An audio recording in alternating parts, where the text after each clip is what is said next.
بسم الله الرحمن الرحيم.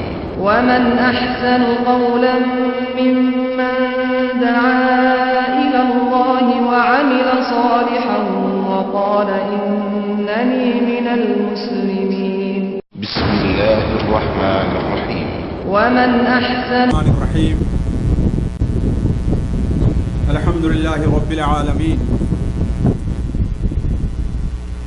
الرحمن الرحيم مالك يوم الدين، ونشهد أن لا إله إلا الله ونشهد أن سيدنا ومولانا محمدا عبده ورسوله أرسله إلى الناس كافة بشيرا ونذيرا.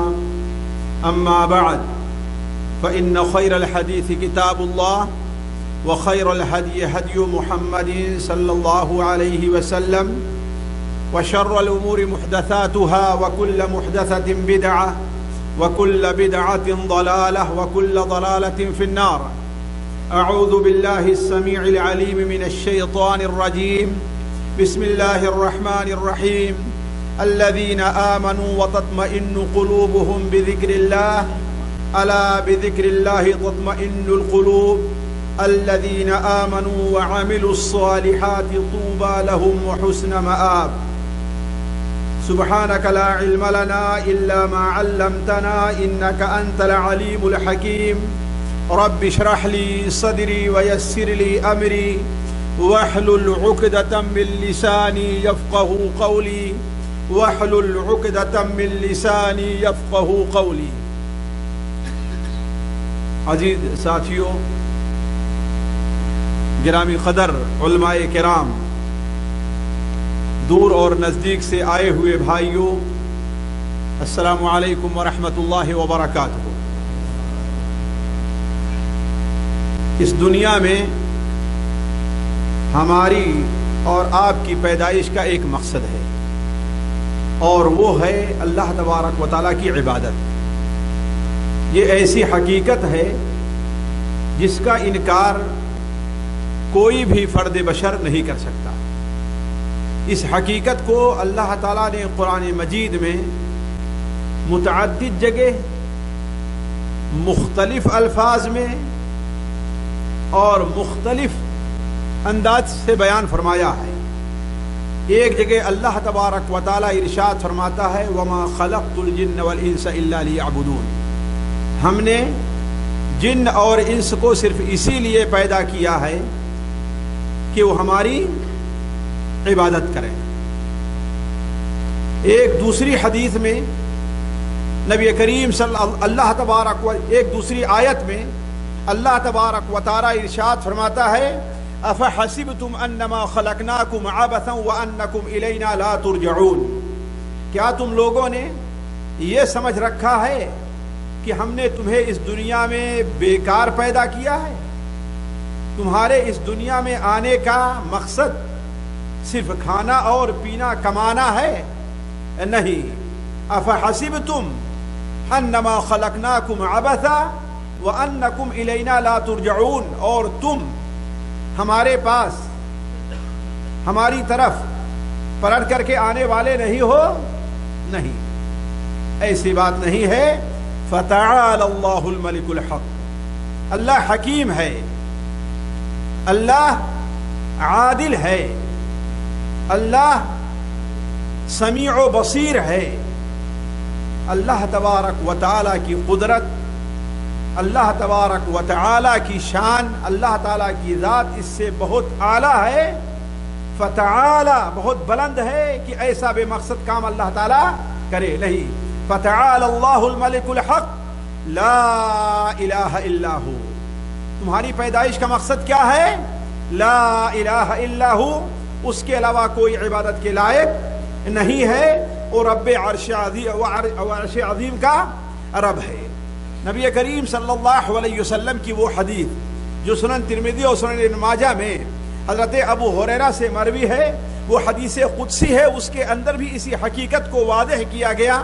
نبی کریم صلی اللہ علیہ وسلم نے ارشاد فرمایا کہ اللہ تبارک و تعالیٰ ارشاد فرماتا ہے یا ابن آدم، اے آدم کے بیٹے، تفرغ لعبادتی، ہم نے تجھے جس مقصد کے لیے پیدا کیا ہے اس کے لیے وقت نکال لے۔ اس کے لیے اپنے آپ کو فارغ کر لے.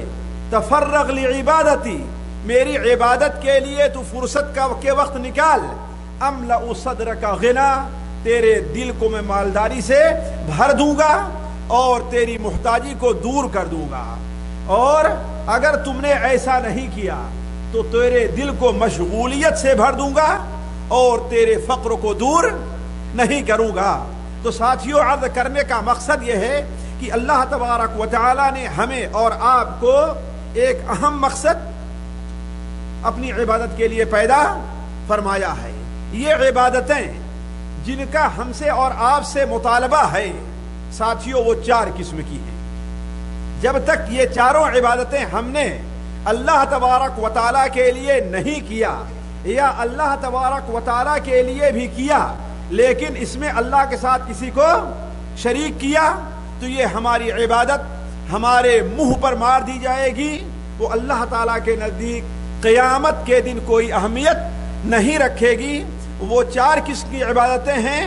وہ یہ عبادتیں جو ہم سے مطالبہ ہے اس کی 4 صورتیں ہیں. ایک صورت ہے دل کی عبادت. پہلی صورت کیا ہے؟ دل کی عبادت. دوسری صورت ہے وہ زبان کی عبادت. تیسری صورت ہے باقی اعضائے جسم کی عبادت. اور چوتھی صورت ہے مال کی عبادت. ساتھیوں، یہ ایسی عبادتیں ہیں جن کے نہ سمجھنے کی وجہ سے یا جن کے بارے میں حقیقی معلومات حاصل نہ کرنے کی وجہ سے ہمارے یہاں بہت بڑی خرابیاں پیدا ہوئی. بلکہ شرک اور کفر کا دروازہ اسی وجہ سے کھلا ہے کہ لوگوں نے ان عبادتوں کو سمجھا نہیں ہے. دل کی عبادت ساتھیوں جیسے محبت ہے، خوف ہے، رجا ہے، توکل ہے، اخلاص ہے، امید ہے، یہ ساری کس کی عبادتیں ہیں؟ دل کی عبادتیں ہیں. زبان کی عبادت جیسے ذکر ہے، دعا ہے، فریاد طلبی ہے، پناہ طلبی ہے، توبہ وغیرہ ہے. یہ کس کی دعائیں عبادتیں ہیں؟ یہ زبان کی عبادتیں ہیں. ظاہری اعضاء کی عبادت جیسے نماز ہے، رکوع ہے، سجدہ ہے، طواف ہے، روزہ ہے، قرات قرآن، یہ ساری باتیں کس کی ہیں؟ اعضائے جسم کی عبادت ہیں. اور مال کی عبادت جیسے قربانی ہے، نذر و نیاز ہے، یہ ساری باتیں کس کی ہیں؟ مال کی عبادتیں ہیں. اس وقت آج جو ہماری گفتگو ہے، کیونکہ وقت بجے ہے،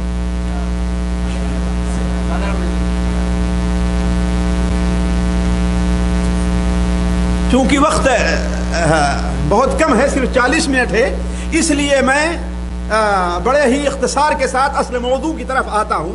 تو میں آپ کے سامنے یہ عرض کر رہا تھا کہ یہ عبادتیں کتنی ہیں؟ عبادتوں کی 4 صورتیں ہیں. پہلی صورت کیا ہے ساتھیوں؟ دل کی عبادت ہے. دل کی عبادت کا معنی کیا ہے؟ ہمیں اس کو سب سے پہلے سمجھ لینا چاہیے.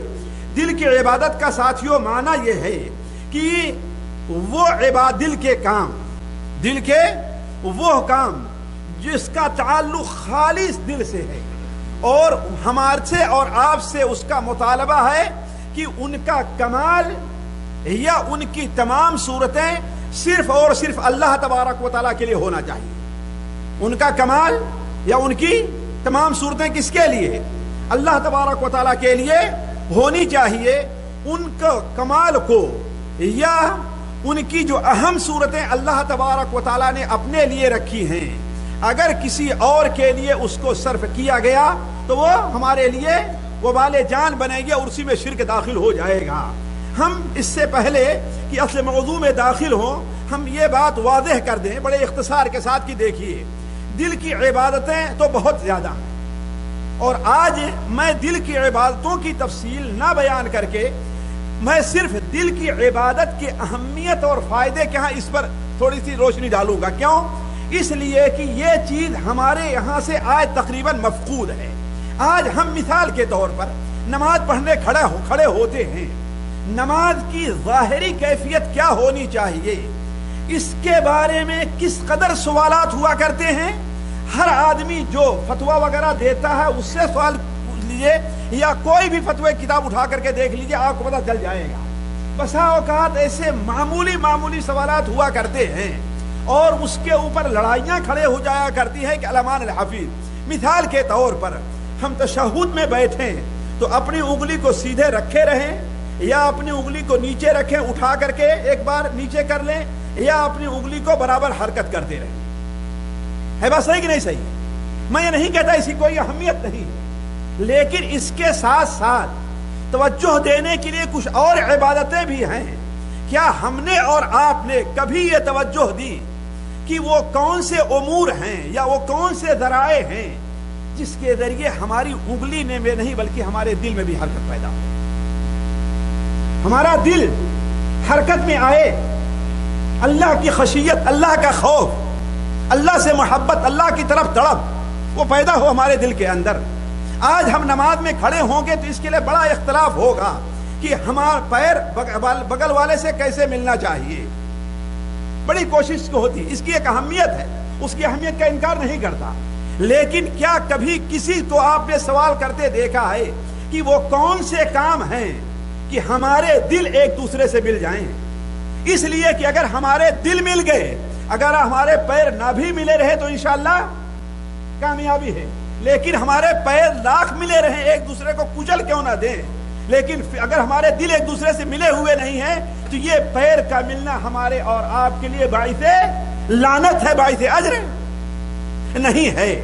تو کہنے کا مطلب ہے ساتھیوں، آج بڑی توجہ دی جاتی ہے ظاہری عبادات کے اوپر، چھوٹے چھوٹے سے مسائل روزے سے متعلق، حج سے متعلق پوچھے جاتے ہیں، لیکن آپ کو شاید ہی کہیں یہ ملے کہ ہاں دل کی جو عبادتیں ہیں اس سے متعلق۔ مثال کے طور پر میں آپ سے بتاؤں، اللہ کے لیے ذرا مجھے جواب نہ دیں، لیکن سوچیں اور یہاں سے جا کر کے سوچیں، میں چاہتا ہوں توجہ دیں۔ آج نماز کے شرائط کیا ہیں؟ نماز کے واجبات کیا ہیں؟ نماز کے ارکان کیا ہیں؟ نماز کن چیزوں سے فاسد ہو جاتی ہے؟ اس طرف بڑی توجہ دی جاتی ہے کہ نہیں توجہ دی جاتی؟ پڑھایا جاتا ہے کہ نہیں پڑھایا جاتا؟ پڑھایا جاتا ہے نا۔ حتیٰ کہ آپ سے یہ بھی سوال کرے گا کوئی کہ ہم نماز میں کھڑے ہوئے، اچانک ایک بچہ میرے سامنے آیا، ہم نے اس کو ہاتھ سے آگے بڑھا کر کے روک دیا تو ہماری نماز میں کہیں خلل نہیں پیدا ہوا؟ ایسا سوال کرنے والوں نے نماز کی ظاہری صورت کو، مثال کے طور پر اگر آپ کے بغل میں دو آدمی کھڑے ہوئے ہیں، اس طرف جگہ ہوئی، یہ آدمی ادھر تھوڑا سا منتقل ہو گیا، اب درمیان میں جگہ خالی ہو گئی، تو بہت سے لوگ اپنے قدم کو بڑھا کر کے ملنے میں جھجک محسوس کریں گے۔ ہے بات صحیح کہ نہیں صحیح؟ لیکن سوال یہ ہے کہ دل کی جو عبادتیں ہیں ان کے ارکان کیا ہیں، ان کے واجبات کیا ہیں، وہ عبادتیں کن چیزوں سے فاسد ہو جاتی ہیں، کن چیزوں سے ان عبادتوں کو جلا ملتا ہے؟ آیا اس بارے میں کوئی توجہ دی جاتی ہے؟ مثال کے طور پر ساتھیوں، دل کی عبادت، ایک تقوی بھی دل کی عبادت ہے۔ میں تمام لوگوں سے سوال کرتا ہوں، کتنے لوگوں کے دل میں یہ خیال آیا ہوگا کہ ہم وہ کون کون سے کام کریں کہ ہمارے اندر تقوی پیدا ہو؟ سوچنے کی بات، کتنے لوگوں کے دل میں خیال آیا ہوگا؟ الا ماشاءاللہ۔ کتنے لوگوں نے سوچا ہوگا کہ وہ کون کون سے کام ہیں جو تقوی جن سے فاسد ہے، تقوی کے منافی ہے وہ چیزیں؟ کتنے لوگوں نے سوچا ہوگا؟ آیا سوچنے کا ہے کہ نہیں بھی؟ اللہ پر توکل ہے، یہ دل کی عبادت ہے نا، ایک دل کی بات ہے۔ وہ کون کون سی چیزیں ہیں جو توکل کے منافی ہیں؟ توکل کے لیے کیا کیا چیزیں ضروری ہیں؟ اس پر مشکل ہی سے شاید ہی کبھی کوئی تقریر کر دے۔ ایک تقریر ہوئی بھی تو عام توکل کی فضیلت کے بارے میں ہوئی، عام تقوی کے فضیلت کے بارے میں ہوئی، لیکن ہمارے اندر تقوی اور توکل پیدا کیسے ہو؟ وہ کون کون سے کام ہمارے سامنے ہیں کہ ہم کرتے ہیں تو یہ تقوی اور توکل کے خلاف ہیں؟ اس طرف توجہ بہت کم دی جاتی ہے۔ تو ساتھیوں، اسی طرف توجہ دلانے کے لیے میں آج آپ کے سامنے حاضر ہوا کہ اس پر توجہ دینے کی ضرورت ہے۔ کیوں؟ اس لیے کہ ان عبادات کی بڑی اہمیت ہے۔ البتہ سب سے پہلے ہم یہ دیکھیں کہ بنیادی طور پر دل کی عبادات کیا ہیں۔ سید سلیمان ندوی رحمہ اللہ نے سیرت النبی میں ایک بڑی بہترین سی بات کہی، اردو میں ہے، بڑی بہترین سی بات کہی، جس کا خلاصہ یہ ہے، شاید یہاں پر کہیں لکھا ہو لیکن میں وقت لگانا نہیں چاہتا تھا، جس کا خلاصہ یہ ہے کہ انسان دنیا میں جو بھی عبادت کرتا ہے، روزہ ہے، حج ہے، زکوٰۃ ہے، کوئی عبادت کرتا ہے، تو اس کے لیے ضروری یہ ہے کہ انسان کے دل میں، انسان کا ضمیر دو چیزوں کی طرف توجہ دے۔ ایک تو یہ کہ اس سے اس کا فائدہ کیا ہے، دوسری توجہ یہ کہ اس سے اس کا نقصان کیا ہے۔ جس چیز کا فائدہ ہے وہ کام کرے، اور جس چیز سے نقصان ہے اس سے بچ جائے، یہی تقویٰ ہے۔ اور یہ سب سے پہلی بنیادی چیز ہے۔ یا ان الفاظ میں کہیے کہ اس کے مالک نے، اس کے خالق نے، اس کے پالنے والے نے، اس کی پرورش کرنے والے نے اسے کن چیزوں کا حکم دیا ہے اور کن چیزوں سے روکا ہے، یہ احساس اس کے دل میں پیدا ہو، یہی چیز کیا ہے؟ تقویٰ۔ اور یہ کام ہو، یعنی جو کام کر رہا ہے یا جس کام سے رک رہا ہے یہ صرف اور صرف اللہ کے لیے کرے، دنیا کا کوئی فائدہ، کسی سے کوئی مقصد نہیں ہے، صرف اللہ کے لیے کرے، یہی اخلاص ہے۔ سوچیں آپ پڑھے لکھے لوگ موجود ہیں، دکھ رہے ہیں، یعنی انسان کوئی کام کر رہا ہے تو اس کا ضمیر یہ بیدار ہو کہ اس کے مالک نے اسے کس چیز کے کرنے کا حکم دیا اور کس چیز سے کرنے کے لیے روکا ہے، یہی چیز کیا ہے؟ تقویٰ ہے۔ یہی چیز کیا؟ اور یہ کام جو وہ کر رہا ہے، جس کا کرنے کا حکم دیا وہ کر رہا ہے، اور جس سے روکا وہ رک جا رہا ہے، یہ صرف اور صرف اللہ کے لیے، دنیا کے لیے نہیں، کسی کو دکھانے کے لیے، کسی کو راضی کرنے کے لیے نہیں، دنیا حاصل کرنے کے لیے نہیں، بلکہ کس لیے؟ صرف اور صرف اللہ کے لیے کرے، یہی اخلاص۔ تو پہلی بات کیا ہوئی ساتھیوں؟ تقویٰ۔ اور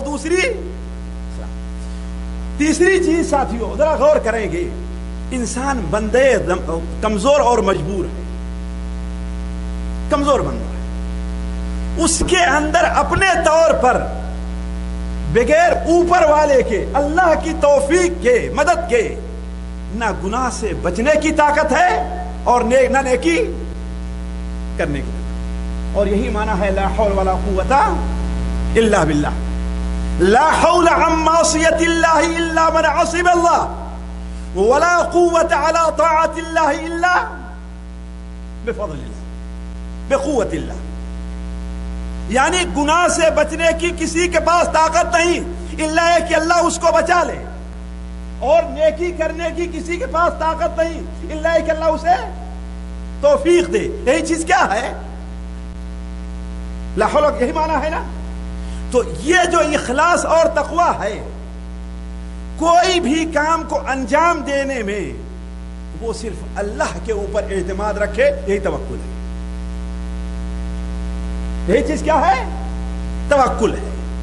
اور اگر کوئی ضروری نہیں کہ انسان کوئی کام کر رہا ہے تو اسے پھول کی سیج پر ہی چل کر کے آنا پڑے، نہیں، اسے تکلیف بھی ہوگی، پریشانی بھی ہوگی، مشکلات کا سامنا بھی کرنا پڑے گا۔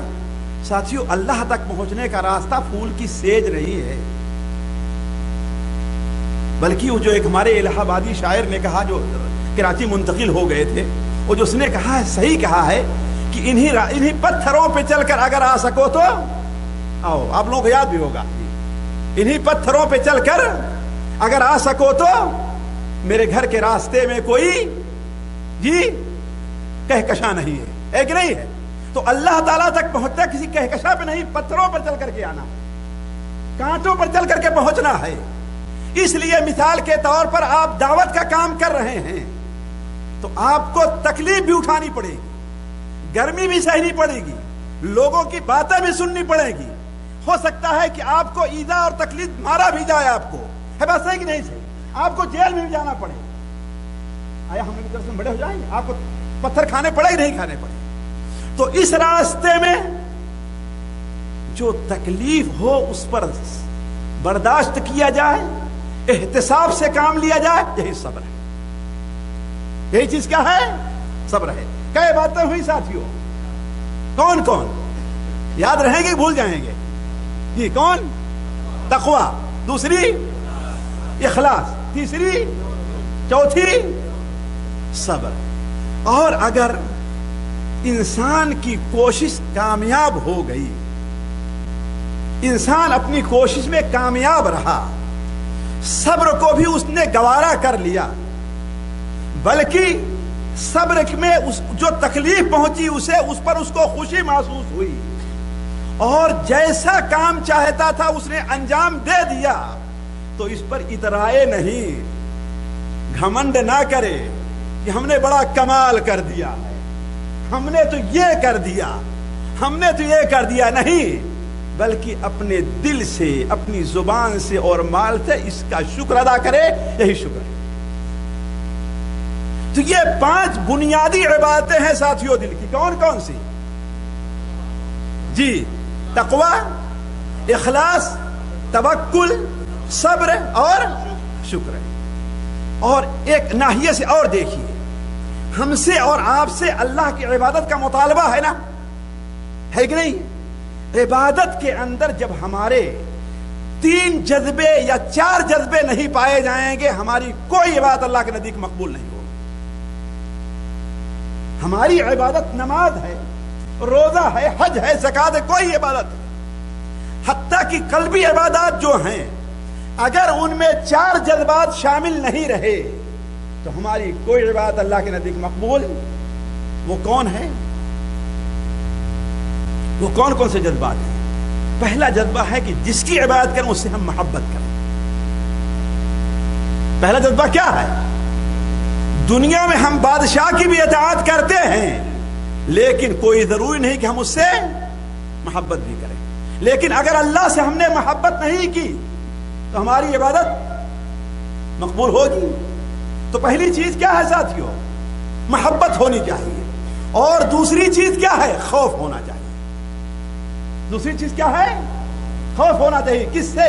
یعنی ہم اللہ کی عبادت اس کی محبت میں اور اس کے خوف سے کر رہے ہیں. کہیں ایسا نہ ہو کہ میرے باتوں کو وہ رد کر. ہماری کوئی سا, ہمارا کوئی سے رشتہ ہے نا, کوئی ایگریمنٹ ہے, اگر وہ چاہے تو ہماری ساری عبادتوں کو رد کر دے, ہے کہ نہیں؟ تو خوف ہو. اور تیسری چیز یہ ہے کہ خوف کے ساتھ ساتھ ہمارے اندر بڑی امید بھی پائی جائے. بڑی, یہ عبادت کے بنیادی عنصر ہیں. اسی لیے اللہ کے نیک بندوں کی صفات یہ بیان کی گئی ہے, وَيَدْعُونَنَا رَغَبًا وَرَهَبًا وَكَانُوا لَنَا خَاشِعِينَ. وَيَدْعُونَنَا رَغَبًا وَرَهَبًا وَكَانُوا لَنَا, ہماری عبادت کرتے ہیں رغبت رکھتے ہوئے ہماری جنت کی,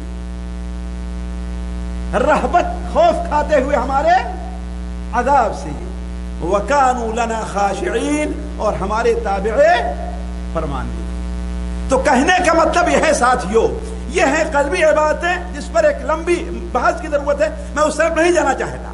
میں آج ساتھیوں کی صرف تھوڑی سی توجہ اختصار کے ساتھ یہ دلاؤں گا کہ آخر یہ عبادات جو ہم نے آپ کے سامنے رکھی, مثال کے طور پر تقوی ہے, اخلاص ہے, توکل ہے, صبر ہے, شکر ہے, آیا اس کی اہمیت کیا ہے؟ پہلی چیز ساتھیوں,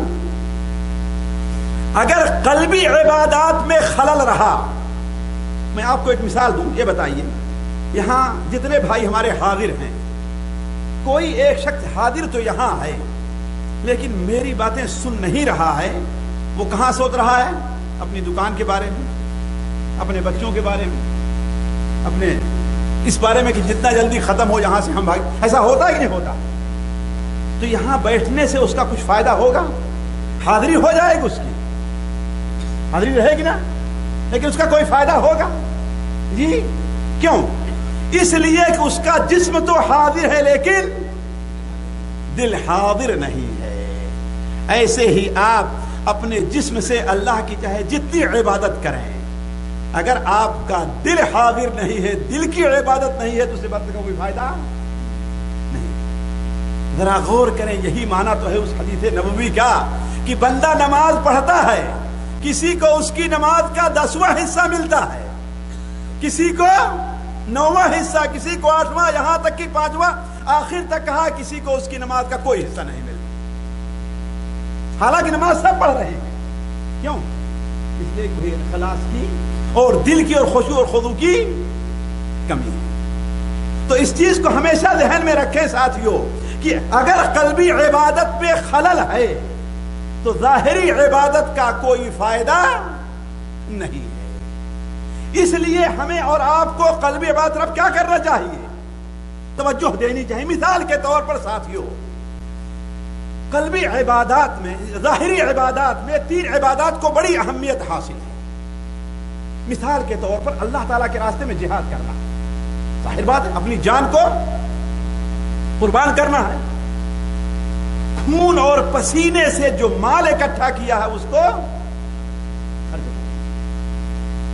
ہے کہ نہیں، اور اپنے بچوں کے وقت قربان کر کے، اپنی آرام کو قربان کر کے، شیخ نصیر الدین اور ان کے ساتھی 1000 کلومیٹر کا سفر کر کے آئے ہیں اس گرمی میں، ہے کہ نہیں؟ کوئی ضروری نہیں ہے کہ آئے ہیں تم کو یہاں پیسہ بھی ملے، ہے کہ نہیں؟ کسی ایک ہی یہ لوگ اس معیار کے نہیں ہے کہ پہلے طے کریں ہاں بھائی 1 لاکھ یا 50,000 ہمارے اکاؤنٹ میں جمع کرو تو ہم آتے ہیں، ورنہ نہیں آتے، ہے کہ نہیں؟ یہ کتنی اہم چیزیں ہیں، آدمی کتنی محنت کر رہا ہے، لیکن ساتھیوں اگر دل کی عبادت میں اخلاص نہیں پایا گیا تو یہ عبادت کیا ہے؟ بیکار ہے، کوئی اس کا فائدہ نہیں۔ صحیح مسلم شریف کی وہ حدیث جو حضرت ابو ہریرہ رضی اللہ تعالیٰ عنہ سے مروی ہے، سنن ترمذی میں بڑی تفصیل کے ساتھ وہ حدیث مروی ہے۔ حضرت ابو ہریرہ رضی اللہ تعالیٰ عنہ کے سامنے شفیع رحمہ اللہ آتے ہیں، دیکھا کہ مسجد میں بیٹھے ہوئے ہیں، جب اکیلے ہوئے تو ان سے کہا میں آپ سے ایک ایسی بات کا سوال کرتا ہوں جس بات کو آپ نے اللہ کے رسول صلی اللہ علیہ وسلم سے ڈائریکٹ سنا ہو، آپ کے درمیان اللہ کے رسول درمیان کوئی واسطہ نہیں ہونا چاہیے۔ حضرت ابو ہریرہ رضی اللہ تعالیٰ عنہ نے فرمایا کہ میں تم سے وہی بات بتاؤں گا جس کو میرے کانوں نے اللہ کے رسول صلی اللہ علیہ وسلم سنا ہے، میرے دل نے محفوظ رکھا ہے۔ اتنا کہنا تھا کہ ان کے اوپر بے ہوشی طاری ہو گئی، گویا ان کی مرگی کیفیت ہو گئی۔ سبحان اللہ، آخر کیا کہنا چاہتے تھے؟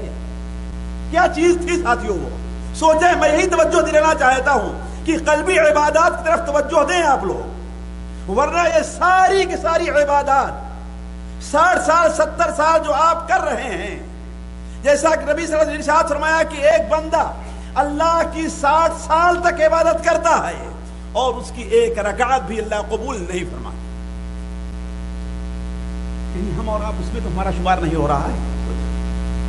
حضرت ابو ہریرہ کو سہارا دیا گیا، ہوش آیا، پھر دوبارہ انہوں نے کہا کہ میں تم سے وہی بات بتاؤں گا جو نبی کریم صلی اللہ علیہ وسلم سے میرے کانوں نے سنا ہے، میرے دل نے محفوظ رکھا ہے، اور میرے اور نبی صلی اللہ علیہ وسلم درمیان میں کوئی واسطہ نہیں تھا، یہ کہنا تھا۔ پھر ان کی وہی کیفیت طاری ہو گئی۔ ایسے 3 بار یہ کیفیت طاری ہوتی ہے۔ پھر اس کے بعد کہتے ہیں کہ نبی کریم صلی اللہ علیہ وسلم نے ارشاد فرمایا قیامت کے دن سب سے پہلے جہنم میں جن 3 آدمیوں کو ڈالا جائے گا یا 3 آدمیوں کو فیصلہ ہوگا، وہ ایک مجاہد ہوگا، ایک حافظ قرآن یا عالم قرآن ہوگا، اور ایک کون مالدار اور سخی ہوگا۔ جب مجاہد کو بلایا جائے گا اللہ تعالیٰ کے راستے میں اور کہے گا اے بندے ہم نے تجھے قوت دی تھی، ہم نے تجھے طاقت دی تھی، ہم نے تجھے بہادری دی تھی، ہم نے تجھے موقع دیا تھا، آخر اس کا خرچ اس کو تم نے کہاں خرچ کیا؟ وہ کہے گا اے اللہ تعالیٰ ہم نے فلاں میدان میں تیرے دشمنوں کے خلاف لڑا، میں فلاں میدان میں لڑا، یہاں تک کہ لڑتے لڑتے میں تیرے راستے میں شہید ہو گیا۔ اللہ تعالیٰ فرمائے گا تو جھوٹ بول رہا ہے، فرشتے کہیں گے تو جھوٹ بول رہا ہے۔ تم نے یہ کام اس لیے کیا ہے تاکہ کہا جائے تو بہت بہادر تھا، تو دنیا میں تجھے کہہ دیا گیا، پھر اس کے بعد عالم کو بلایا جائے گا اور اللہ تعالیٰ اس سے پوچھے گا کیا ہم نے تجھے علم نہیں دیا تھا، ہم نے تجھے قرآن نہیں سکھایا تھا؟ قرآن پڑھتا تھا، بڑی اچھی آواز تیری تھی، تقریر کرتا تھا، لوگ تیری تقریر کو دور دور سے سننے آیا کرتے تھے، آیا تم نے اس کا کہاں استعمال کیا اس نعمت کا؟ وہ کہے گا اے اللہ تبارک و تعالی ہم نے علم کو سیکھا بھی ہے، سکھایا بھی ہے، قرآن پڑھا بھی ہے، پڑھایا بھی ہے۔ اللہ تعالیٰ فرمائے گا تو جھوٹ بول رہا ہے، فرشتے کہیں گے تو جھوٹ بول رہا ہے، یہاں تک کہ اللہ تعالیٰ اس سے فرمائے گا تو نے یہ کام اس لیے کیا ہے کہ تجھے کیا کہا جائے؟ بڑا اچھا تقریر، اچھی تقریر کرنے والا تھا، اپنے مخالف کی دھجیاں بکھیر دیتا تھا، ادھیڑ کر کے رکھ دیتا تھا، لوگ اس کی تقریر سننے کے لیے دور دور سے حاضر ہوتے تھے، اور تجھے دنیا میں کہہ دیا گیا۔ تیسرا، سخی کو بلایا جائے گا، اس سے بھی اللہ تبارک و تعالیٰ پوچھے گا کہ ہم نے تجھے مال دیا تھا، ہر قسم کے مال سے نوازا تھا، اس کے بارے میں تم نے کیا خرچ کیا؟ تو وہ کیا کہے گا؟ اے اللہ تعالیٰ تیری رضا مندی کی کوئی ایسی جگہ ہم نے نہیں چھوڑی جہاں خرچ کرنے میں تجھے خوشی ہوتی، تو راضی ہوتا، الا کہ ہم نے وہاں پر خرچ کیا۔ اللہ تعالیٰ کیا فرمائے گا؟ تو جھوٹ بول رہا ہے، تو نے یہ کام اس لیے کیا ہے تاکہ تجھے کہا جائے کہ تو بہت بڑا سخی ہے، اور تجھے یہ کہہ دیا گیا۔ اتنا کہنے کے بعد اللہ تعالیٰ فرشتوں کو حکم دے گا کہ ان تینوں کو لے جا کر کے جہنم میں ڈال۔ سوچے ساتھیوں، آخر ظاہری عبادت کی کہ نہیں کی انہوں نے؟ مالی عبادت کی، جسمانی عبادت کی انہوں نے، زبان کی عبادت کی ہے کہ نہیں؟ مال کی عبادت سخاوت کی، جسمانی عبادت جہاد کیا، زبان کی عبادت یعنی تقریر کی، قرآن پڑھا اور پڑھایا، کیا کہ نہیں کیا؟ لیکن یہ کسی کام آیا؟ کیوں؟ اس لیے کہ قلبی عبادت، اخلاص ان کے اندر پایا نہیں جاتا۔ تو قلبی عبادت کے بغیر کیا ہے؟ ظاہری عبادتیں بیکار ہیں ساتھیوں، اور اسی پر آپ بہت اور چیزوں کو بھی قیاس کر لیں، میں اس طرف نہیں جانا چاہتا۔ دوسری چیز ساتھیوں، جنت میں داخلہ اور جہنم سے نجات قلبی عبادت ہی کا مرہون منت ہے۔ اگر کسی انسان کے اندر کے پاس قلبی عبادات نہیں ہیں تو وہ جنت میں کبھی نہیں جائے گا، اور نہ جہنم سے وہ نجات پائے گا۔ اور آپ لوگ اس کو بار بار سنتے ہیں لیکن توجہ نہیں دیتے۔ یہ بتائیے کہ یہاں آپ لوگوں سے پڑھایا گیا ہوگا کہ لا الہ الا اللہ جنت کی کنجی ہے کہ نہیں کنجی؟ کہ نہیں ہے کنجی؟ کنجی ہے نا، لا الہ۔ اور علماء کہتے ہیں لا الہ الا اللہ کے مفید ہونے کے لیے، بندے کو جہنم سے نجات دینے کے لیے اس کے لیے کچھ شرطیں ہیں۔ کتنی شرطیں ہیں ساتھیوں؟ جی 7 شرطیں ہیں نا، پڑھاتے ہیں نا آپ لوگ، مولانا پڑھاتے ہیں نا؟ کتنی شرطیں ہیں؟ 7 شرطیں ہیں۔ وہ کون کون سی ہیں؟ جی کون کون شرطیں ہیں؟ علم ہے، اگر اس کے معنی نہیں جانتے لاکھ پڑھیے کوئی فائدہ نہیں ہوگا۔ یقین ہے، معنی جانتے ہیں لا الہ الا اللہ کا لیکن اس پر یقین نہیں ہے تو کوئی فائدہ ہونے والا ہے نہیں ہے۔ قبول ہے، آپ کے دل میں ہے لیکن آپ زبان سے اس کا اقرار نہ کریں تو مسلمان ہوں گے نہیں۔ چوتھی چیز انقیاد ہے، یعنی تابع فرمان ہو جائیے اس کی۔ آپ زبان سے کہیے ہاں بھائی لا الہ الا اللہ کو مانتے لیکن نماز نہ پڑھیے، آپ روزہ نہ رکھیے تو قبول ہوگا۔ پانچویں چیز کیا ہے؟ اخلاص ہے۔ چھٹی چیز صدق ہے، اور 7ویں چیز محبت ہے۔ ذرا غور کیجئے، ان 7 چیزوں میں 5 چیزیں قلبی عبادت ہیں۔ 5 چیزیں کیا ہیں؟ قلبی عبادت۔ صرف 2 چیزیں زبان کی اور اس کی جسم کی عبادت ہے۔ تو یہ کلمہ لا الہ الا اللہ مفید کب ہوگا؟ ہمارے لیے جنت کی کنجی کب بنے گا؟ جبکہ اس کے اندر اس سے متعلقہ جو قلبی عبادتیں ہیں کیا ہیں وہ ہم ادا کریں تو۔ حضرت ابو ہریرہ رضی اللہ عنہ کی لمبی سی حدیث ہے صحیح مسلم شریف میں صرف اس کا آخری ٹکڑا بیان کرتا ہوں، بار بار آپ نے سنا ہوگا کہ نبی کریم صلی اللہ علیہ وسلم ایک بار مجلس میں بیٹھے تھے، اچانک غائب ہوئے، سارے لوگ ڈھونڈنے لگے تھے، ان کو ڈھونڈنے گئے تو ایک باغ کے اندر پائے، ہے کہ نہیں؟ اور جب داخل ہوئے سب سے پہلے تو انہوں نے کہا بولا تم یہاں کہاں گئے؟ آپ نے فرمایا ابو تم یہاں کہاں گئے؟ کہا اے اللہ کا ایسا معاملہ ہے آپ ہمارے درمیان بیٹھے تھے، اچانک آپ غائب ہو گئے، سارے لوگ پریشان ہوئے، ہم بھی پریشان ہوئے، تو ہم یہاں پر آ گئے ہیں۔ آپ نے کیا بیان فرمایا؟ میرے ان دونوں جوتوں کو لے لو اور جاؤ اس باغ سے باہر، جو آدمی تم سے ملے لا الہ الا اللہ کی گواہی دے رہا ہو، مستیقنا بہا قلبہ، دل سے اس کا یقین بھی ہو۔ یقین کیا ہے؟ دل کی عبادت ہے۔ یقین کیا ہے؟ دل کی، یعنی لا الہ الا اللہ کی گواہی دے رہا ہے مخلص اخلاص کے ساتھ، اس کے ساتھ ساتھ کیا ہے؟ مستیقنا بہا قلبہ، دل سے اس پر یقین بھی رکھتا ہے تو اسے جنت کی خوشخبری دے دینا ہے کہ نہیں؟ تو دل کی جو عبادات ہیں اگر وہ نہ پائی جائیں تو نہ انسان جنت میں جائے گا اور نہ جہنم سے اس کو نجات ملے گی۔ ساتھیوں اسی طرح بتا دوں آپ کے سامنے، دل کی ایک عبادت ہے جس پر شاید ہی لوگ توجہ دیتے، بدقسمتی سے اس میں ہم دعات حضرات بھی اس کے اندر جو ہے ملوث ان کے اندر پائی جا رہی ہے۔ وہ قلبی عبادت کیا ہے؟ دل کی صفائی، دل کی، یعنی اپنے دل کو اپنے مسلمان بھائی کے بارے میں صاف رکھا جائے، یعنی نہ اس کے کینہ ہو، نہ بغض ہو، نہ حسد ہو، نہ دشمنی ان کی کسی کے ہمارے اندر پائی جائے۔ یہ دل کی عبادت ہے نا، دل کو صاف رکھنا۔ اور نبی کریم صلی اللہ علیہ وسلم اس پر خصوصی توجہ دیا کرتے تھے، بلکہ سب سے پہلی آیات جو نازل ہوئی ہیں نبی صلی اللہ علیہ وسلم پر، خود نبی صلی اللہ علیہ وسلم کو اس چیز کا حکم دیا گیا، یا ایھا المدثر قم فانذر وربک وثیابک فطہر۔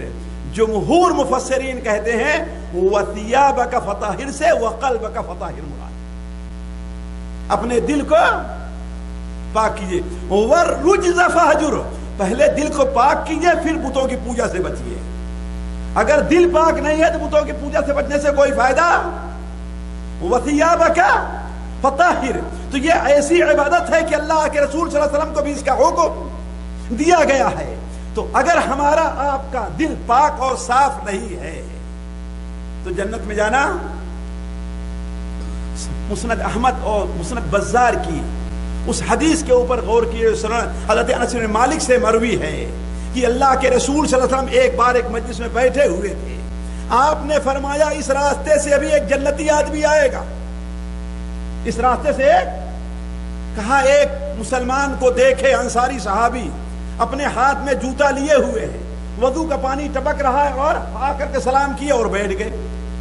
مجلس برخاست ہوئی، سب لوگوں نے اپنے اپنے گھر رخصت ہو گئے۔ دوسرے دن پھر آپ نے فرمایا اس راستے سے ابھی ایک جنتی آدمی آ رہا ہے، اس دروازے سے ایک جنتی آدمی داخل ہوگا۔ صحابہ کرام دیکھتے رہے کہ وہ کون سا خوش نصیب ہے۔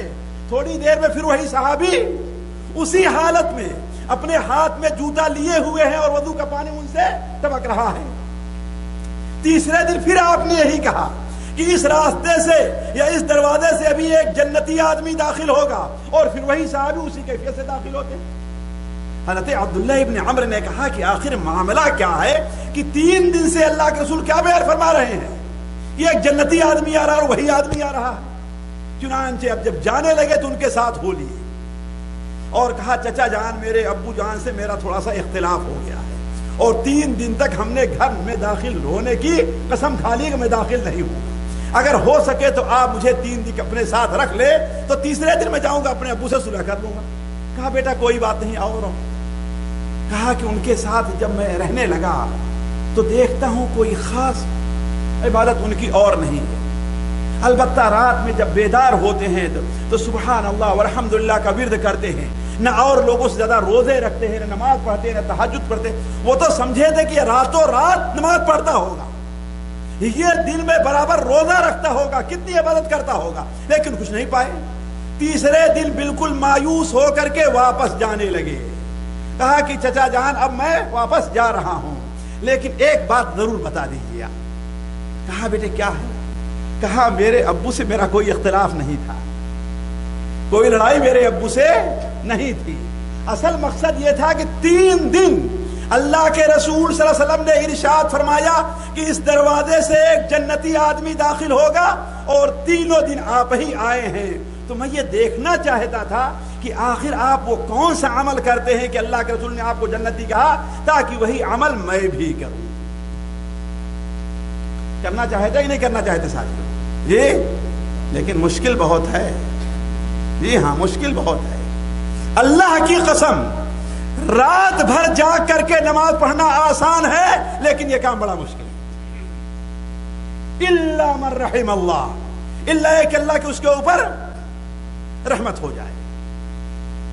کہا کہ بیٹے دیکھ رہے ہو یہی میرا معاملہ ہے, میں کوئی بات نہیں کرتا. خیر رخصت ہوئے جا رہے ہیں تو پھر بلایا, کہا بیٹے یہاں آؤ, لیکن ایک چیز ضرور ہے کہ میں اپنے دل میں کسی مسلمان کے بارے میں کوئی حسد, کوئی کینہ, کوئی کپٹ نہیں پاتا. کہا کہ ہاں یہی چیز ہے اور اسی کی ہمارے پاس طاقت نہیں. تبھی تو نبی صلی اللہ علیہ وسلم نے ارشاد فرمایا کہ سب سے افضل انسان وہ ہے مخموم القلب و صدوق اللسان. سنن ابن ماجہ کی روایت ہے, سب سے افضل انسان وہ ہے جو مخموم القلب ہو اور صدوق اللسان ہو. صحابہ نے کہا صدوق اللسان یعنی زبان کا سچا, سچ بولنے والا تو ہم جانتے, لیکن مخموم القلب کیا چیز, کس کو مخموم القلب کہتے ہیں؟ تو آپ نے کہا مخموم القلب یہ ہے هو التقی النقی الذي لا اثم فيه ولا غل ولا حسد ولا بغي ولا غل ولا حسد. وہ صاف دل والا آدمی ہے, تقی متقی پرہیزگار ہے, نقی جس کا دل صاف ہے, الذی وہ ہے جس کے دل میں نہ گناہ کا جذبات ہے, نہ کسی کا کینہ ہے, نہ کوئی کپٹ ہے, نہ کوئی حسد ہے. تو صحابہ کرام نے کہا یہ تو صرف ہم ثوبان مولا رسول اللہ کو جانتے ہیں, اس کے علاوہ صحابہ میں کوئی نہیں دکھائی دے رہا. ذرا سوچے ساتھیوں, تو دل کی صفائی انسان کوشش کرے, انسان کوشش کرے تو یہ ہو سکتا ہے. تو دل کی صفائی بھی کیا ہے, یہ کہ دل کی عبادت ہے. تیسرا فائدہ یہ ہے ساتھیوں کہ ذرا غور کریں گے اور کاش کے اس پر ہم عمل کر لیں. کاش کے عمل کریں, آسان ہے ساتھیوں, بس توجہ دینے کی ضرورت ہے. قلبی عبادات جو ہیں ظاہری عبادات کا بدل تو بن جاتی ہے, لیکن ظاہری عبادت قلبی عبادت کا بدل نہیں بنتی. جو قلبی عبادات ہیں وہ ظاہری عبادت کا بدل ہو جاتی ہیں, لیکن ظاہری عبادت نہیں بنتی. وہ کیسے ساتھی, وہ کیسے؟ اس لیے کہ بہت سے ایسے اعمال ہیں جس کو انسان کرنا چاہتا ہے, جیسے تہجد کی نمازیں پڑھنا چاہتا ہے, ہر مہینے 3 دن 4 دن 5 دن ہفتے کا روزہ رکھنا چاہتا ہے, چھوڑ دیجئے دینی مجلسوں میں حاضر ہونا چاہتا ہے, دل سے چاہتا ہے. اس طرح نہیں کہ بہانہ ڈھونڈتا رہتا ہے نا. جیسے ہمارا حال کیا ہے, ہم تو چاہتے ہیں کوئی بہانہ مل جائے دینی مجلس میں حاضر ہونے کا. جیسے ہمارے کچھ بھائی آئے کہ ہاں بھائی شیخ مقصود کی تقریر ہوگی تو ہم چلے جائیں گے, ان کی تقریر اثر کے بعد نہیں ہوئی تو چلے گئے یہاں سے. اس کا مطلب کیا ہے, آپ مقصود کے لیے آئے ہیں, دینی مجلس میں حاضری کے لیے نہیں آئے. اگر ہمارے بھائی وہ برا مانے ہیں تو برا سنت برا نہ مانیں گے. ان دینی مجلسوں کی افضلیت چاہے ایک آدمی کتاب پڑھ کر کیوں نہ سنا رہا ہو, لیکن اس مسجد کی اہمیت ہے ساتھ. ہو سکتا ہے مقصود کی تقریر سے زیادہ اس کی اہمیت. کیوں؟ اس لیے کہ بیٹھنے والے اور کہنے والے میں زیادہ اخلاص پایا جا رہا ہے, دل کی زیادہ طرف پائی جا رہی ہے. غلط کہہ رہا ہوں ساتھی, پڑھے لکھے لوگ ہیں آپ بتائیے, ہے کہ نہیں؟ دل کی زیادہ طلب ہو, دل میں زیادہ اخلاص ہو, دل کی زیادہ توجہ ہو, اور جو لوگ بیٹھے ہیں زیادہ اخلاص کے ساتھ بیٹھے ہوئے. تو ہمارا حال آج کیا ہے کہ ہم بہانہ ڈھونڈتے ہیں, کوئی بہانہ مل جائے ایسی مجلسوں سے غائب ہونے کا. جیسے کہتے ہیں کہ ایک اور شوہر تھا, اس کی بیوی اس کو برابر کہتے نماز پڑھنے جاؤ نماز پڑھنے جاؤ نماز پڑھنے جاؤ, لیکن نہیں پڑھتا تھا. ایک دن جب تنگ آ گیا تو مغرب کے لیے اچھی طریقے سے وضو کیا اور ٹوپی لگایا, کرتا پجامہ پہن کر کے مسجد طرف نکلا.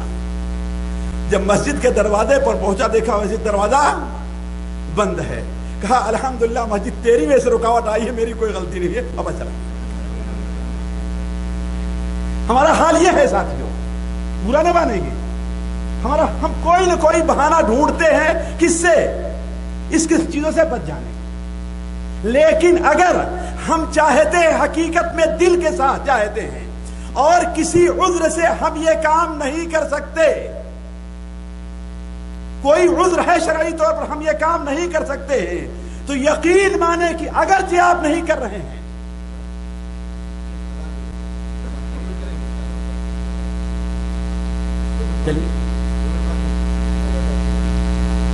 درمیان میں آپ لوگ علی کل حال کہنے کا مطلب یہ ہے کہ اگر انسان اپنے دل کے اندر انسان کیا ہے، اس کے اخلاص پایا جا رہا ہے، وہ یہ کام کرنا چاہتا ہے، لیکن اگر نہ کر سکا تو جی کیا ہوتا ہے؟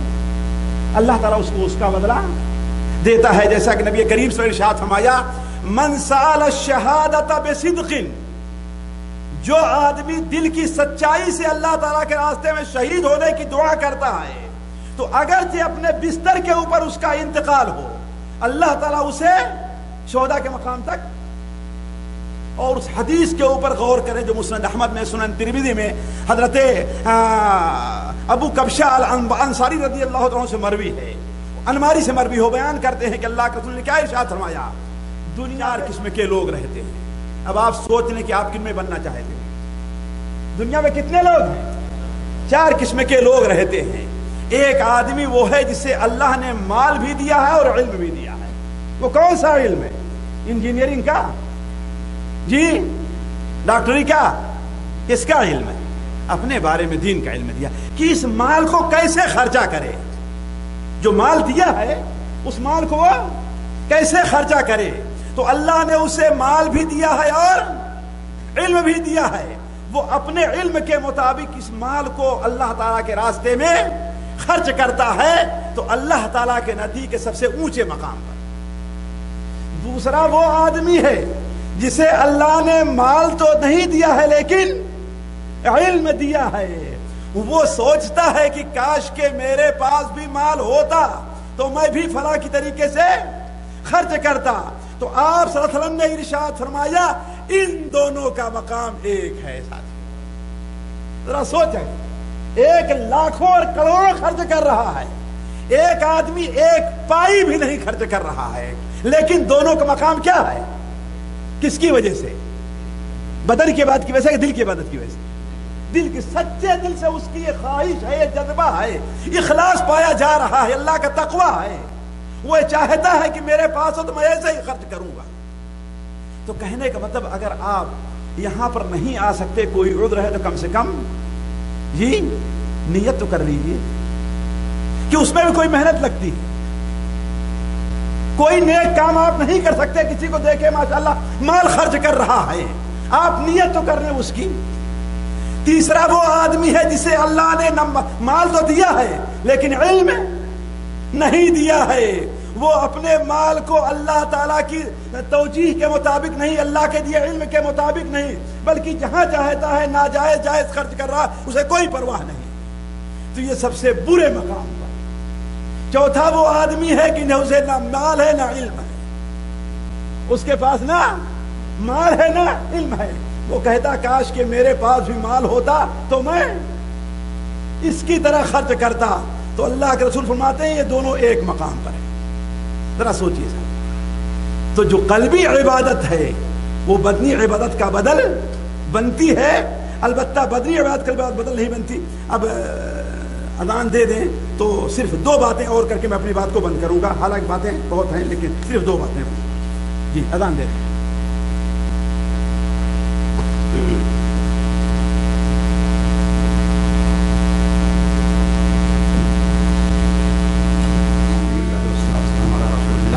ساتھیوں ابھی آخری چیز ہم نے کیا بیان کی؟ کسی کو یاد ہے کہ دل کی عبادت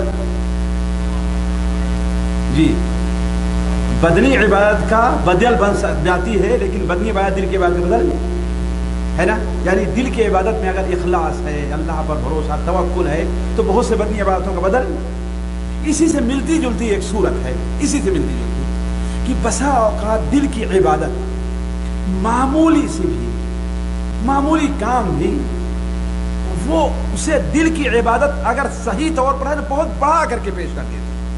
معمولی سی چیز ہے لیکن دل کے بعد اسے کیا کرتے بہت جلا دیتے. یعنی مثال کے طور پر ایک آدمی بہت چھوٹا سا کام کرتا ہے لیکن چونکہ دل میں اس کے اخلاص ہے, دل میں اس کے اللہ تعالیٰ کا خوف ہے, دل میں اس کے اللہ تبارک تعالیٰ پر اعتماد ہے, تو اسی چیز کو اللہ تعالیٰ بہت عظیم بنا دیتا ہے. یہ بات میں کہاں سے کہہ رہا ہوں ساتھیوں؟ نبی کریم صلی اللہ علیہ وسلم کی حدیث ہے.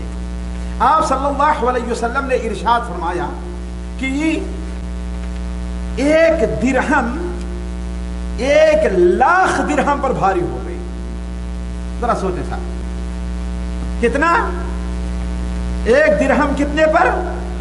1,00,000 درہم. سوچیں آپ کیا نسبت ہے ایک کی اور 1,00,000. ایک درہم سبق درہم 100,000 درہم. ایک درہم 1,00,000 درہم سے یعنی اس کے برابر ہی نہیں ہوئی ہے. جی کیا فرمایا آپ نے؟ سبقہ یعنی اس سے پتہ نہیں کتنے گنا زیادہ ہو گئی.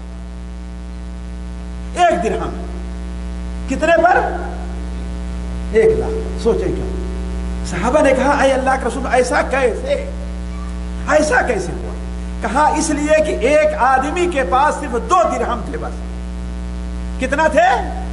2 درہم تھے. صدقے کا حکم ہوا, اس نے 1 درہم صدقہ کر دیا, گویا اپنا آدھا مال. اور ایک آدمی کے پاس بہت سارا مال تھا, اس نے اپنے مال سے ایک حصہ نکال کر کے 1,00,000 خرچ کر دیا. تو گویا جس نے 1 درہم خرچ کیا ہے اپنے مال کا گویا آدھا حصہ خرچ کر دیا. سبق درہم 100,000. ساتھیوں کس وجہ سے؟ یہ 1 درہم کی وجہ تھوڑی ہے. کس کی وجہ سے؟ وہ نیت سے ہے. ذرا بتا, جس کے بعد 2 ہی درہم ہو کتنا محتاج ہوگا وہ درہم کو دے, کتنا محتاج ہوگا. آج ہم یہی تو کہتے ہیں نا ساتھیوں, ہم میں سے عام لوگ صدقہ کرنے سے بڑا پرہیز کرتے ہیں. رمضان میں چندہ وندہ مانگنے میں بہت پرہیز کرتے ہیں. نہیں دیتے نا کیا؟ ارے بھائی ہمارے پاس کیا ہے, جاؤ فلاں کے پاس, فلاں مالدار ہے, ہم مالداروں کے پاس بھیجتے رہتے ہے کہ نہیں؟ کیوں؟ سمجھے کیا؟ ہم سوچتے کیوں نہیں کہ ہم سے اگر 1 ریال ہی کیوں نہ ہو سکے ساتھی, 1 ریال. اگر ہم روزانہ 10 ریال کماتے ہیں, 20 ریال 25 50 کماتے ہیں, تو اگر ان میں سے ہم نے اگر آدھا دے, اس کا مطلب کیا ہے؟ ہم نے آدھا دیا ہے. سعودی کے اندر ایک شیخ ہیں عبداللہ یا محمد بن عبداللہ الخدیری, قرآن میں بڑی اچھی مہارت رکھتے ہیں اور ٹی وی پر آتے ہیں عام طور پر, ان کی بہت سی کتابیں ہیں, ریاض میں رہتے ہیں. انہوں نے بیان کیا کہ ایک جگہ ایک عورت نے دیکھا کہ ایک مسجد بن رہی ہے اور بڑی اچھی مسجد بن رہی ہے. بوڑھی عورت تھی, ادھر سے گزری, سوچا کہ اللہ کا گھر ہے, اس میں ہمیں بھی کچھ حصہ ڈال دینا چاہیے. اس نے کیا کام کیا, اپنے ہاتھ سے ایک کھجور کی تیلیوں سے پتیوں کا ایک برتن بنایا کرتا ہے, اسے مٹی وغیرہ دھویا کرتے ہیں. ہمارے ہاں مونا ہے, یہ اس قسم کی چیزیں جو ہے, کھارا وغیرہ اس کی چیزیں کہا کرتے ہیں, یعنی جس سے مٹی اٹھاتے ہیں. وہ اپنے ہاتھ سے بنائی اور لا کر کے ٹھیکیدار کو دینے لگی. ٹھیکیدار نے کہا کہ نہیں, مجھے نہیں چاہیے. ساتھیو اللہ تعالیٰ کبھی اس قسم کے حادثات ظاہر کرتا کہ ہمیں اور آپ کو عبرت ہو, ورنہ اللہ کے رسول کا فرمان سب سے اوپر ہے کہ 1 درہم 1,00,000 سے آگے بڑھ گیا. لیکن ایسے واقعات اللہ تعالیٰ ظاہر کرتا کہ ہمیں اور آپ کو عبرت ہو. اس نے لایا, کہا کہ لے لو, اس سے مٹی لے جائیں گے, یہ ہے. لیکن ٹھیکیدار کہتا ہے نہیں, جو سیٹھ یہ مسجد بنا رہا ہے وہ کہہ رہا تھا کہ اس مسجد میں صرف میرا پیسہ لگے, کسی 1 پیسے تم نہ لینا. ہوتا ہے بعض لوگ کہتے ہیں تاکہ میں اکیلے بنواؤں, لیکن وہ بڑھیا اصرار کرنے لگی. تو ٹھیکیدار نے کہا ہوگا اس سے کیا ہوتا ہے, نہ ہم اس سے اینٹا خرید رہے ہیں, نہ گارا بنا رہے ہیں, نہ ہی اس میں جو ہے سیمنٹ ہے, کوئی چیز نہیں ہے, صرف کیا ڈھونے کے لیے ایک سامان. مسجد تیار ہو گئی تو ٹھیکیدار کو, وہ مالدار کو بڑی اچھی لگی مسجد. تو جس دن مسجد تیار ہوئی اسی دن اس نے خواب دیکھا کہ اللہ تعالیٰ نے جنت میں میرے لیے ایک گھر بنایا ہے اونچا سا. اخلاص کی بات ہے ساتھ, میرے لیے ایک گھر بنایا ہے, جیسے مسجد ہم نے بنوائی ہے اسی کی مسجد میرے کا گھر میں. لیکن دیکھتا ہے اس کے مسجد, اس کے گھر کے بغل میں ایک ویسے ہی اور گھر تیار ہے. سبحان اللہ, نیند کھل گئی, پریشان ہے. کہا کہ اس مسجد کے اندر میرا اکیلے کا حصہ ہے, جاتا ہے ٹھیکیدار کو بلاتا ہے اور کہتا ہے یہ بتاؤ کس سے تم نے پیسہ لیا ہے؟ ٹھیکیدار کہتا ہے کسی سے ایک پیسے بھی نہیں لیا. کہا نہیں ضرور کسی کا پیسہ لگا ہے. کہا نہیں کسی کا پیسہ نہیں لگا. کہا نہیں سوچو کسی تم نے پیسہ ضرور لیا ہے. ٹھیکیدار نے کہا اللہ کے بندے کسی سے نہیں سوچنے لگا, اس لیے 1 سال 2 سال گزر گئے نا, ٹھیکیدار بھی اس کو بھول گیا تھا کہ ہاں بھائی یہ کیا چیز ہے, بھول گیا تھا. کہا کہ نہیں کسی سے تم نے لیا ہے. سوچنے لگا, کہا ہو سکتا ہے وہی ایک بڑھیا نے جو یہ برتن لا کر کے دیا تھا مٹی, وہی ہو سکتا ہے. ساتھیو اس لیے یہ کہہ رہا ہوں کہ ہم آپ بھی ایسے کتنی محنتیں ہمارے ہاں بنتی ہیں, ہم آپ بھی شریک ہو سکتے ہیں. کوئی ضروری کوئی بہت بڑی رقم ہی ہم اور آپ دے ساتھی, تو وہ آدمی بھاگا ہوا جاتا ہے اس بھیا کے یہاں اور کہتا ہے اس برتن کا کتنا پیسہ ہوا یہ لے لو. کہتی کہ نہیں. کہا کہ لے لو. کہا کہ بات کیا ہے بتاؤ تو آخر بتانے لگا کہ آج ہم نے خواب دیکھا ایسا ایسا. تو کہتی ہے بیٹا جاؤ وہی خواب ہم نے بھی دیکھا ہے. آج جو خواب تم نے دیکھا وہی خواب ہم نے بھی دیکھا. ذرا سوتے ساتھ یہ کس کی وجہ سے ہے جی؟ دل کی. تو دل کی عبادت میں اگر ہمارے اندر اخلاص پایا جائے اللہ تعالیٰ کے لیے کہ ہم سے جتنا ہو سکے, تو یہ معمولی عبادت بھی کیا ہوتی ہے, بہت بڑی بن کے اللہ تعالیٰ کے سامنے حاضر ہوتی ہے. جیسے آپ نے بیان فرمایا کہ 1 درہم 1,00,000 درہم پر بھاری ہو گئی. ساتھیوں اور اس سے متعلق آخری چیز, قلبی عبادات جو ہوتی ہیں وہ ظاہری عبادات میں کوشش, لگن, محنت اور ہمت دلاتی ہے. اسی لیے دیکھیں مثال کے طور پر اللہ کی محبت جس کے دل میں جتنی زیادہ ہو, اللہ کا خوف جس کے دل میں جتنا زیادہ ہوگا, وہ اتنی ہی نمازیں زیادہ پڑھے گا, اتنے ہی روزے زیادہ رکھے گا. یہ بات حقیقت. اگر کوئی انسان نماز نہیں پڑھتا, روزہ نہیں رہتا, کہتا ہے کہ میرا دل صاف ہے, جھوٹا مکار ہے, وہ دھوکے باز ہے, اللہ کی قسم دھوکے باز ہے. ارے بھائی مجھے اللہ کا ڈر ہے, اللہ کا ڈر ہوتا نماز پڑھتا ہے. بات صحیح کہ نہیں صحیح؟ تو جس کے دل میں اللہ کا جتنا یعنی قلبی عبادت جس کے دل میں جتنی اچھی ہوتی ہے وہ ظاہری عبادت اتنا ہی اچھے انداز میں کرتا ہے. آخر نبی کریم صلی اللہ علیہ وسلم وجہ کیا تھی ساتھیوں؟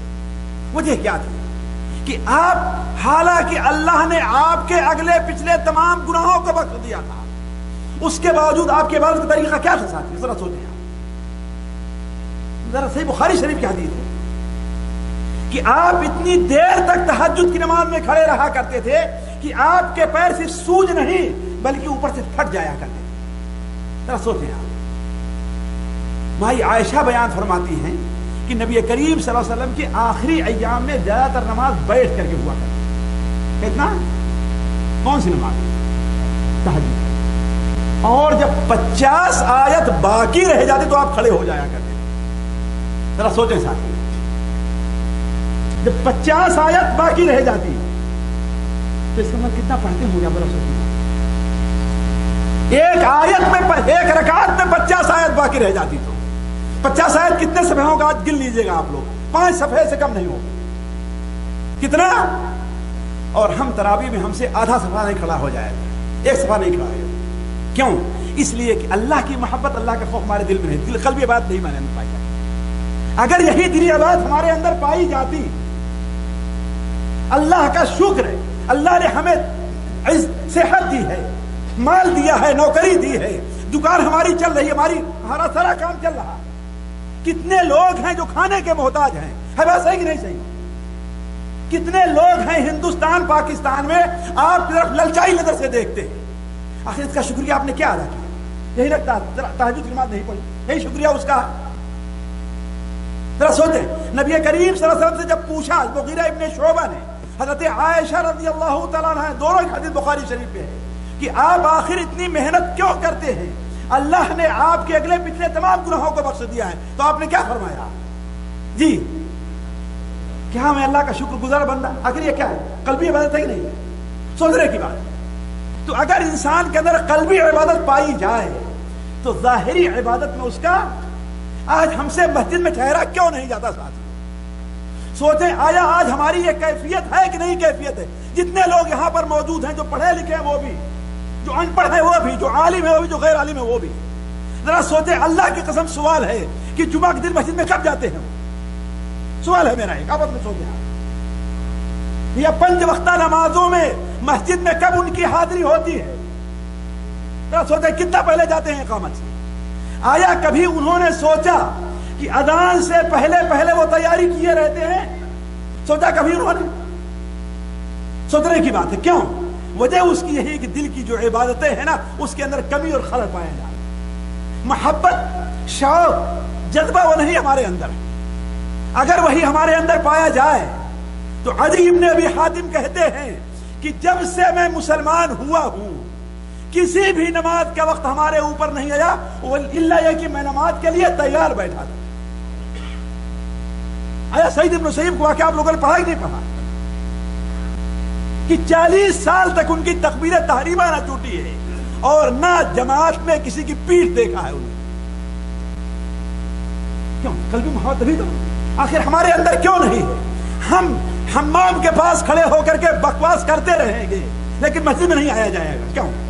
اس لیے کہ ہمیں شیطان سے محبت ہے، حمام سے، شیطان کے گھر سے. مسجد اللہ گھر سے محبت نہیں. تو کہنے کا مطلب ہے کہ اگر قلبی عبادت ہمارے اندر پائی جائیں تو ظاہری عبادت میں ہمارا دل لگے گا. امام ابن حبان رحمہ اللہ اپنی کتاب صحیح ابن حبان میں، ابو شیخ اپنی کتاب اخلاق النبی میں نقل کرتے ہیں کہ اللہ کے رسول صلی اللہ علیہ وسلم ایک بار حضرت عائشہ رضی اللہ تعالیٰ عنہ کے پہلو میں لیٹے ہوئے تھے لیکن سکون نہیں مل رہا. خوبصورت بیوی بھی ہے، اللہ تعالیٰ اللہ کے رسول صاحب بے ادبی سے محفوظ رکھے رحمۃ اللہ علیہ. لیکن سوچیں آپ، خوبصورت بیوی اور جوان بیوی بھی ہے لیکن بستر پر سکون نہیں مل رہا. کیوں؟ آخر وجہ کیا ہے؟ اس لیے کسی اور کی محبت تھی جو دل میں.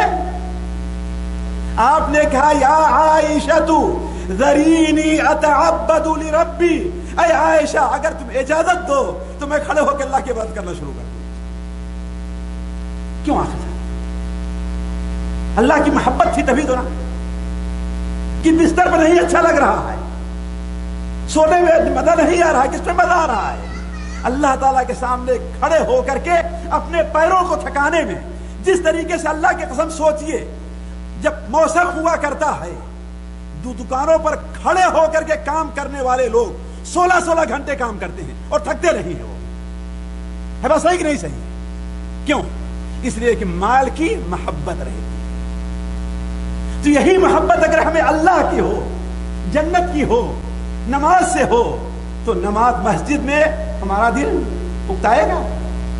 امام اگر تراوی میں ایک پارہ نہیں پڑھتے ہیں، ایک پارہ لوگ نہیں پڑھتے، اب تو سعودیہ سے بھی یہ سنت ختم ہوتی جا رہی، نعوذ باللہ من ذالک. اب تو امام جو ہے 1 آیت 2 آیت پڑھنا شروع کر دیے. ہے ویسا کہ نہیں صحیح؟ اور وہی صورتحال یہاں بھی پہنچنے جا رہا ہے جو مصر اور سوریہ میں ہے کہ وہاں وضحیٰ اللہ اکبر 1 آیت بس. اللہ کی قسم ہے ایسا. میرے ایک ساتھی نے مجھ سے بتایا کہ ایک بار 20 رکعت میں ہم نے سورہ والنجم کو ارأیت الذی تولی وآتی قلیلا وأکدی یہاں تک پڑھایا. صرف یعنی پوری سورہ نجم نہیں جو 2.25 صفحے کی ہے، 20 رکعت میں 2 صفحے نہیں بلکہ 1.5 صفحے پڑھایا سورۃ النجم. اور لوگوں نے کہا تم نے نماز لمبی کر دی ہے. یہ مجھ ساتھی نے مجھ سے بتایا، قصہ نہیں بتا رہا ہوں ساتھی. یہی صورتحال ہمارے یہاں پیدا ہونے. جو امام جتنی جلدی تراویح پڑھاتا ہے اتنی ہی بھیڑ اس کے یہاں. یہ غلط کہہ رہا ہوں. کیوں؟ اس لیے کہ ہمیں رسم و رواج سے محبت ہے، نماز سے اور اللہ سے محبت نہیں. اگر اللہ سے محبت ہوتی تو ہمارا دل کیا ان عبادت میں لگتا. تو کہنے کا مطلب ساتھیوں، دل کی عبادت کی اصلاح اور اس کا فائدہ ایک یہ ہے کہ اگر ہمارے اندر دل کی عبادت پائی جائے اچھی طریقے سے تو ظاہری بات میں ہمارا دل لگے گا. اور آخری بات یہ ہے ساتھیوں کہ دونوں میں فرق دیکھیے، دل کی عبادت میں اور مال کی اور بدن کی عبادت میں. دل کی عبادت ایسی ہے جس سے انسان کو کبھی بھی فرصت نہیں، 24 گھنٹے کبھی بھی فرصت نہیں. یہ نہیں کبھی اللہ سے محبت کرتا ہے شام کو محبت نہیں کرے گا، ہے کہ نہیں؟ لیکن جو جسم کی عبادت ہے اس سے انسان کو سب سے لمبی عبادت روزہ ہے، جو 12 گھنٹہ 13 گھنٹہ 14، اس کے بعد اس سے ہے کہ نہیں؟ لیکن توکل ہے، تقویٰ ہے، اخلاص ہے، خشیت ہے، محبت ہے، خوف ہے، شکر ہے، صبر ہے، یہ ایسی عبادتیں ہیں کہ ان سے کبھی فرصت نہیں ہے۔ مختصراً یہ ساتھیوں، یہ بات ذکر کرنے کا اصل مقصد کیا ہے کہ ہمارے اندر دل کی عبادات سے متعلق کوتاہی پائی جا رہی ہے، حالانکہ یہی اصل ہماری ظاہری عبادات کی بنیاد ہے۔ ہماری نجات آخرت میں اسی کے اوپر منحصر ہے۔ جنت کا سودا کس سے ہوگا؟ اسی دل کی عبادات کو بنیاد بنایا جائے گا۔ لہذا ہمیں اور آپ کو اپنے دل کی عبادت کی اصلاح کرنی چاہیے، کوشش کرنی چاہیے۔ آج اخلاص کے ہر آدمی دعوت دیتا ہے، لیکن ساتھیوں اخلاص ہے کیا؟ اخلاص کے منافی کیا کیا چیز ہیں یہ بتائی کیوں نہیں جاتی؟ اخلاص ہمارے اندر کیسے پیدا ہو؟ اخلاص کے ارکان کیا ہیں یہ کیوں نہیں واضح کیا جاتا؟ اور آپ لوگ کیوں توجہ ہیں؟ نماز کے ارکان پوچھتے ہیں، نماز کس سے ٹوٹ جاتی ہے پوچھتے ہیں، وضو ہمارا کس سے ٹوٹ جاتا ہے پوچھتے ہیں، لیکن ہمارا توکل کس سے بگڑتا ہے کیوں نہیں پوچھتے آپ؟ ہمارے تقوی میں خلل کہاں واقع ہے کیوں نہیں پوچھتے؟ تو توجہ دینے کی ضرورت ہے قلبی عبادات کی طرف۔ کیوں؟ اس لیے کہ یہی اصل اساس اور بنیاد ہیں۔ اللہ تبارک و تعالیٰ سے دعا ہے اس کے اسماء حسنہ اور اس کے صفات علیہ کے وسیلے سے کہ اللہ تعالیٰ ہمارے اور آپ کے دلوں کی اصلاح کر دے، ہمارے اور آپ کے دلوں کو اپنی محبت سے، اپنی انابت سے بھر دے۔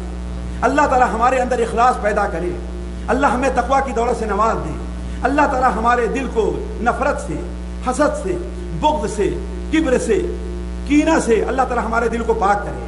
اللہ تعالیٰ ہمارے دل کو ویسے ہی دل بنائے جس دل سے متعلق نبی کریم صلی اللہ علیہ وسلم کا ارشاد ہے کہ اس دنیا میں اللہ تبارک و تعالیٰ کے کچھ برتن ہیں، اس دنیا میں اللہ تعالیٰ کے برتن ہیں، اور اللہ کا برتن دنیا میں مومن کے دل ہے۔ یہ بتائیے ساتھیوں، اگر آپ کے گھر میں کوئی آپ کا مہمان بیٹھا رہے گا تو آپ ادھر ادھر بھاگنے کی کوشش کریں گے؟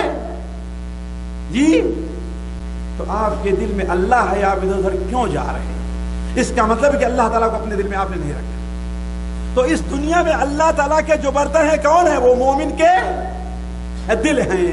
وَأَحَبُّهَا إِلَى اللَّهِ أَلْيَنُهَا وَأَرَقُّهَا، اور اللہ تعالیٰ کے نزدیک سب سے محبوب برتن وہ ہے، یعنی جس میں اللہ تعالیٰ بسیرا کرنا چاہتا ہے، گویا کہ وہ کس کا دل ہے؟ جس کا دل سب سے نرم اور سب سے رقیق ہے۔